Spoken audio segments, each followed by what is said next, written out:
نحمدہ و نصلی و نسلم علی رسولہ الکریم، اما بعد۔ ہم سیرت کے حوالے سے کورس پڑھ رہے تھے کہ جس کے اندر ہم ہر نشست میں ہر ویڈیو کے اندر 5 موضوعات کو ڈسکس کر رہے تھے، اور اس سیرت کے جو ہے ٹوٹل 100 موضوعات ہیں۔ ہم جو ہے پچھلی 3 ویڈیو کے اندر 5 کے حساب سے 15 موضوعات کور کر چکے تھے۔ اب جو چوتھی ویڈیو ہے اس کے اندر ہم مزید 5 ویڈیو جو ہے موضوعات ان کو کور کریں گے۔ اور آپ حضرات سے گزارش ہے، اگر آپ فرسٹ ٹائم اس ویڈیو کو دیکھ رہے ہیں تو پیچھے ایک نشست باقاعدہ سے چلتی ہوئی آ رہی ہے 5 موضوعات کی۔ اپنی زندگی کے اندر چند لمحے چند منٹس جو ہے نکال کر اس سیرت کورس کو جو ہے مکمل کرنے کی آپ کوشش کریں، تاکہ اللہ کے نبی صلی اللہ علیہ وسلم کی زندگی کو حوالے سے آپ کو جو ہے معلوم چل سکے کہ اللہ کے نبی صلی اللہ علیہ وسلم کی سیرت طیبہ کیا تھی۔ تو آج موضوع نمبر ہم 16 سے اس کا آغاز کرتے ہیں۔ موضوع نمبر 16، حلف الفضول۔ جب آپ علیہ الصلوۃ والسلام کی عمر مبارک 20 سال کو پہنچی تو عبداللہ بن جدعان تیمی کے گھر پر جو ہے مختلف قبائل جمع ہوئے، مختلف قبائل کے رؤساء جمع ہوئے، اور یہ عہد و پیمان کیا اور اس بات پر اتفاق کیا کہ، اور ان قبائل کے اندر جو ہے قریش بھی شامل تھا، بنو اسد بھی شامل تھا، بنو زہرہ اور تیم وغیرہ، یہ سارے قبائل جو بڑے بڑے ہیں یہ سارے شامل تھے۔ اور اس معاہدے کی جو اہم شق تھی وہ یہ تھی کہ اب جو ہے اہل مکہ جو ہے وہ یہ کریں گے کہ اس ہماری جو ہے سراؤنڈنگ کے اندر یعنی مکہ کے اندر کسی بھی ہم مظلوم کو ایسے کھلا مت چھوڑیں گے، نہیں چھوڑیں گے کہ یعنی اس کے اوپر ظلم کیا جا رہا اور ہم اس کی مدد نہ کریں، بلکہ ہم سارے کے سارے اس مظلوم کی مدد کریں گے اور ظالم کے خلاف سارے مل کر کھڑے ہوں گے۔ اور اللہ کے نبی صلی اللہ علیہ وسلم بھی اس معاہدے میں شریک تھے، اور اللہ کے نبی صلی اللہ علیہ وسلم فرماتے تھے کہ اگر اس معاہدے کے بدلے میں اگر مجھے سرخ جو ہے اونٹ بھی دیے جاتے تو میں ان کو قبول نہیں کرتا، اور اگر یہ معاہدہ اگر آج کے دور میں بھی اگر کوئی کرے گا تو میں اس کے ساتھ کھڑا ہوں گا۔ سبحان اللہ۔ تو بہیقی کی روایت ہے، میں آپ کے سامنے اس روایت کو ذکر کرتا ہوں۔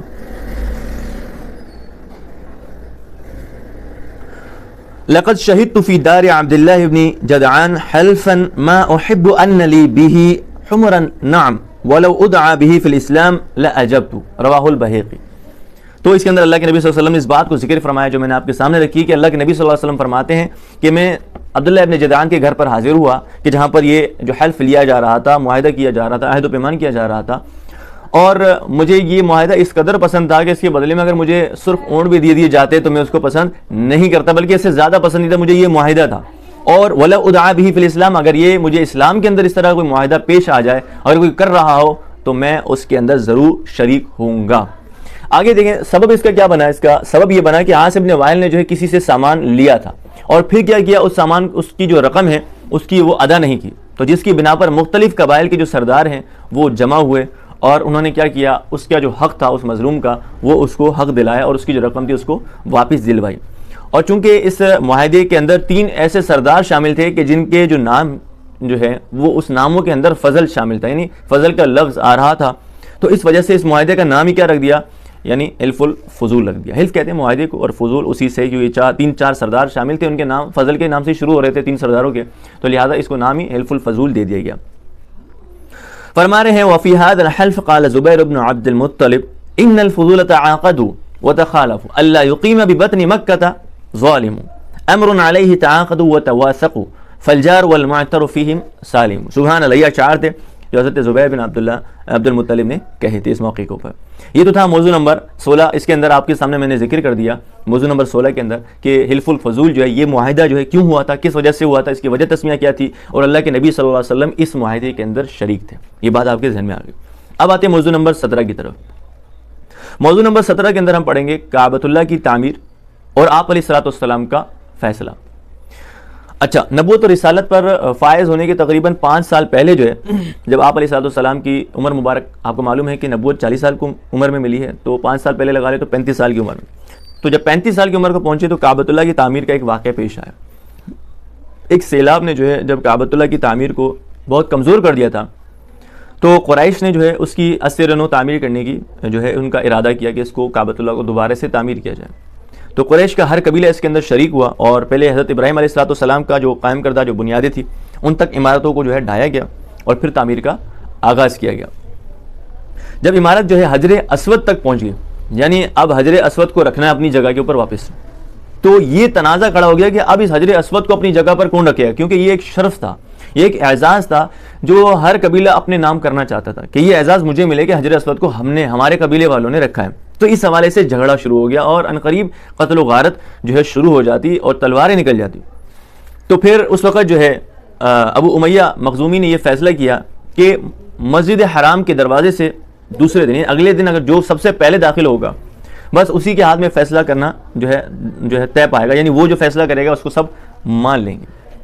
تو لہٰذا جب یہ بات طے ہوئی تو اس کے بعد اگلے دن آپ علیہ الصلوۃ والسلام سب سے پہلے جو ہے تشریف لائیں. تو سارے کے سارے لوگ جو ہے وہ خوش ہو گئے اور پکار اٹھے. کیا پکار اٹھے؟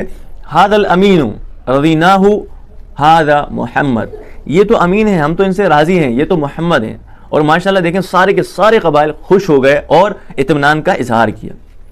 تو آپ علیہ الصلوۃ والسلام نے اس وقت آپ دیکھیں کیا بہترین عادلانہ جو ہے وہ طریقہ اختیار کیا اور ایک حکمت اختیار کی کہ آپ علیہ الصلوۃ والسلام نے چادر منگوائی اور اس چادر کے اندر جو ہے اس حجر اسود کو رکھا اور پھر جو ہے اس چادر کے کونوں جتنے بھی کونے تھے اور جتنے بھی سردار تھے ان تمام سرداروں سے کہا کہ آپ ان چادروں کے کونوں کو پکڑو.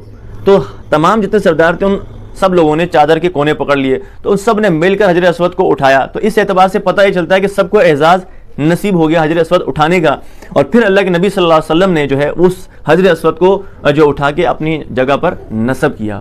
تو یہ حکمت عملی دیکھ کر سارے لوگ جو ہے وہ خوش بھی ہوئے اور پھر دوبارہ یہی پکار اٹھے کہ ھذا الامین رضیناہ ھذا محمد. اس واقعے کی حکمت جو ہے علماء یہ فرماتے ہیں کہ اللہ تعالیٰ جو ہے ان تمام سرداروں کے منہ سے یہ جملہ نکلوانا چاہتے ہیں. کیا؟ ھذا الامین رضیناہ ھذا محمد. یہ جو جملہ ہے کہ یہ خود اپنے منہ سے اقرار کریں کہ یہ تو امین ہیں اور ہم جو ہے اس سے راضی ہیں, یہ تو محمد ہیں.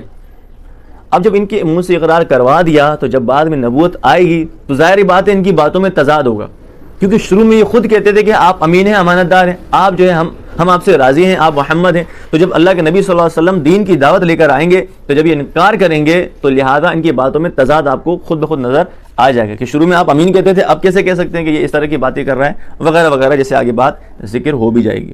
تو یہ تھا موضوع نمبر 17 کہ جس کے اندر میں نے آپ کے سامنے جو کعبۃ اللہ کی تعمیر اور اس کے دوران جو ایک واقعہ پیش آیا حجر اسود کا وہ آپ کے سامنے مختصراً پیش کیا. اور اس میں اللہ کے نبی صلی اللہ علیہ وآلہ وسلم کی جو حکمت تھی اس حکمت کو بھی آپ کے سامنے میں نے رکھا کہ کس طریقے سے اللہ کے نبی صلی اللہ علیہ وسلم نے خوبصورت حکمت عملی جو ہے وہ اختیار کر کے اس تمام جھگڑے کو جو ہے وہ روک دیا. اب آتے ہیں موضوع نمبر 18 کی طرف. اس میں جو ہے آپ علیہ الصلوۃ والسلام کو صادق اور امین کے القاب دیے جاتے. ہرقل جو ہے یہ یمن کا حکمران تھا. اس نے ابو سفیان رضی اللہ تعالیٰ سے سوال کیے اور تب جو ہے ابو سفیان اسلام نہیں لائے تھے, انہوں نے اسلام قبول نہیں کیا تھا. اس وقت ابو سفیان نے ہرقل نے جو ہے ابو سفیان سے سوال کیے تھے. کیا سوال کیے تھے؟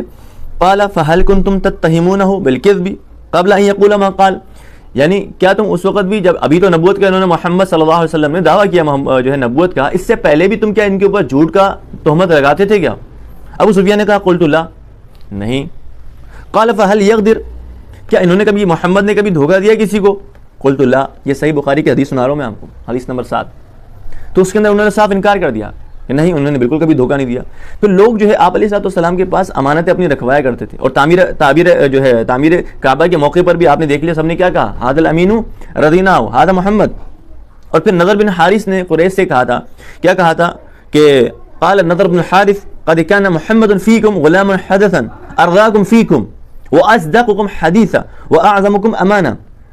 کہ اس میں فرما رہے ہیں نضر بن حارث کہ بھائی دیکھو یہ محمد جو ہے یہ تو آپ ہی میں سے ہیں, آپ ہی میں سے جو ہے چھوٹے تھے اور پھر بڑے ہوئے آپ کے سامنے ہی, اور تم میں سب سے زیادہ چنیدہ بھی یہی تھے اور سب سے زیادہ حدیث یعنی بات کرنے میں سب سے زیادہ سچ بولنے والے بھی آپ علیہ الصلوۃ والسلام تھے, اور تم سب سے زیادہ امانت دار بھی یہی تھے. تو لہٰذا آج تم اس کو جھٹلا کیسے رہے ہو, آج تم اس کو جھوٹا کیسے کہہ رہے ہو؟ تو یہ بھی انہوں نے الفاظ ذکر کیے. اب آتے ہیں موضوع نمبر 19 کی طرف, جس میں رسول اللہ صلی اللہ علیہ وسلم کی حفاظت کا تذکرہ ہے. اللہ تعالیٰ نے آپ علیہ الصلوۃ والسلام کو نبوت اور رسالت کے لیے چونکہ چنا تھا, سو ہر طرح کی برائی اور خامی سے بھی آپ علیہ الصلوۃ والسلام کی حفاظت فرمائی, اور آپ جو ہے شرک اور اس وقت کی جو دیگر جتنی بھی برائیاں تھیں ان سے آپ جو ان کو شدید ناپسند کرتے تھے, اور آپ نے کبھی کسی کے اوپر ظلم نہیں کیا اور کسی کا حق جو ہے وہ نہیں کھایا, اور شرم و حیا اور پاک دامنی کے اندر تو آپ کی کوئی مثال ہی نہیں تھی. جیسے کہ صحیح بخاری کے اندر ایک واقعہ درج ہے کہ ایک دفعہ کیا ہوا, جابر بن عبداللہ جو ہے واقعے کو ذکر کرتے ہیں, وہ فرماتے ہیں کہ قال لما بنیت الکعبہ، جب کعبۃ اللہ کی تعمیر جو ہے چل رہی تھی، تو ذهب النبی صلی اللہ علیہ وآلہ وسلم وعباس ینقلان الحجارہ، کہ حضرت عباس رضی اللہ تعالیٰ جو آپ علیہ السلام کے چچا ہیں، یہ اور آپ علیہ السلام یہ کیا کر رہے تھے؟ پتھروں کو منتقل کر رہے تھے، اٹھا کر وہاں پر جمع کر رہے تھے. فقال عباس، تو عباس رضی اللہ تعالیٰ عنہ کہا للنبی صلی اللہ علیہ وسلم، آپ علیہ السلام سے کہا کہ اجعل ازارک علی رقبتک، کہ آپ اپنا جو یہ ازار ہے اس کو آپ کیا کریں؟ اپنے کاندھوں کے اوپر ڈال دیں. یقیق من الحجارہ، جب آپ اپنے ازار کو کاندھوں پہ ڈال دیں گے پھر اس کے اوپر پتھر رکھیں گے تو یہ آپ کو پتھر کی جو تکلیف ہے اس سے آپ کو محفوظ رکھے گا. تو جب ایسا کیا، تو جب آپ علیہ السلام ایسا کیا تو فخر الی الارض، تو آپ علیہ السلام زمین پر بے ہوش ہو کر گر گئے. وطمحت عیناہ الی السماء، اور آنکھیں آسمان کی طرف جو ہے چلی گئی. ثم افاق، جب تو جیسے ہی افاقہ ہوا، فقال ازاری ازاری ازاری، تو آپ علیہ السلام کو جیسے ہی ہوش آیا تو فوراً کہا میرا تہبند کہاں پر ہے، فٹافٹ دو مجھے. فشد علیہ ازارہ، تو پھر آپ علیہ السلام کو ان کا ازار ان کے حوالے کیا گیا. تو اس سے آپ اندازہ لگا سکتے ہیں صحیح بخاری کی حدیث ہے کہ جس کے اندر آپ کو بتایا گیا کہ آپ صلی اللہ علیہ وسلم کس قدر حیا کے پیکر تھے.